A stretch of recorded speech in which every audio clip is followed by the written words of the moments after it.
जब भारत सरकार ने कमिटमेंट कर दिया, समझौता कर लिया कि सारे केस वापस लिए जाएंगे, तो बिहार सरकार को भी इसका ध्यान रखना चाहिए। कल हम लोगों के दबाव में इन लोगों ने एक चिट्ठी निकाली है। इस चिट्ठी का पालन होना चाहिए और विद इमीडिएट इफेक्ट जो चिट्ठी में है, नहीं तो आंदोलन तो होगा ही, अगर नहीं करेंगे तो मुकरेंगे। लगातार पार्टी के लोग और हमारे प्रत्याशी लगातार जो है बांकीपुर विधानसभा में लगातार प्रचार करते रहे। कल हमने भी प्रचार किया और आज भी हमारा जो है प्रचार है, रोड शो है। बीजेपी से बड़ी लोगों की नाराजगी है, जो मौजूदा जो सरकार है उससे बड़ी नाराजगी है। चाहे जो कमिटमेंट इन लोगों ने किया था चुनाव में, नौकरियों का, करोड़ों नौकरियों देने का, या महिलाओं को 2-2 लाख रुपया देने का, और भी कई वादे जो है किए गए थे, जो कि धरातल पर इन लोगों ने उतारे नहीं। कथनी और करनी में भाजपा का अंतर रहा है।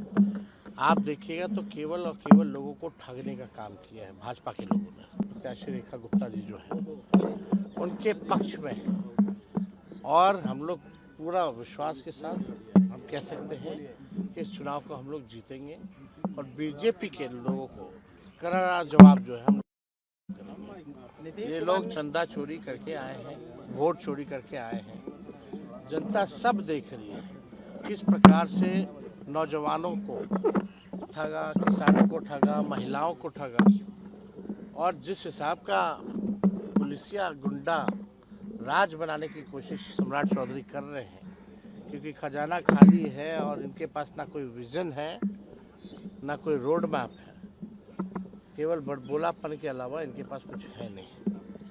तो बीजेपी के लोगों को तो आप देख सकते हैं कि कोई ऐसा नेता नहीं, बस एगो अमित शाह, नरेंद्र मोदी को छोड़ दीजिए, मोदी जी भी आ रहे थे, आपको पता है कि नहीं है, प्रधानमंत्री भी बाई इलेक्शन में आ रहे थे पुल उद्घाटन के बहाने।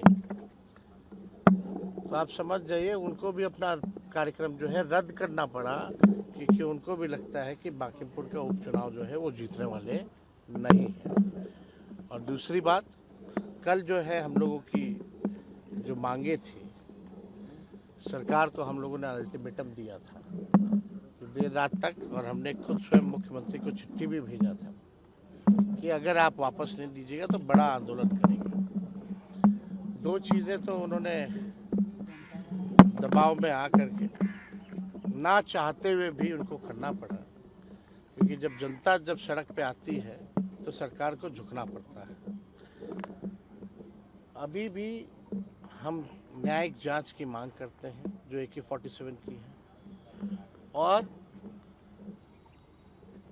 जिस प्रकार से जेपी आंदोलन के समय जिन लोगों को अभी भी सरकार पेंशन देती है, हम लोगों का भविष्य में अगर सरकार बनेगी तो जो छात्र जो गिरफ्तार हुए हैं उन लोगों को भी हम लोग पेंशन की व्यवस्था इस आंदोलन में कराने का काम करेंगे। देखिए, ये सरकार की जिम्मेवारी है।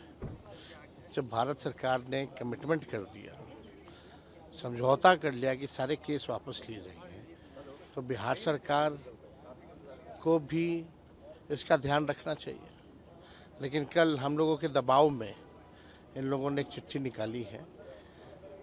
इस चिट्ठी का पालन होना चाहिए और विद इमीडिएट इफेक्ट जो चिट्ठी में है, नहीं तो आंदोलन तो होगा ही, अगर नहीं करेंगे तो मुकरेंगे।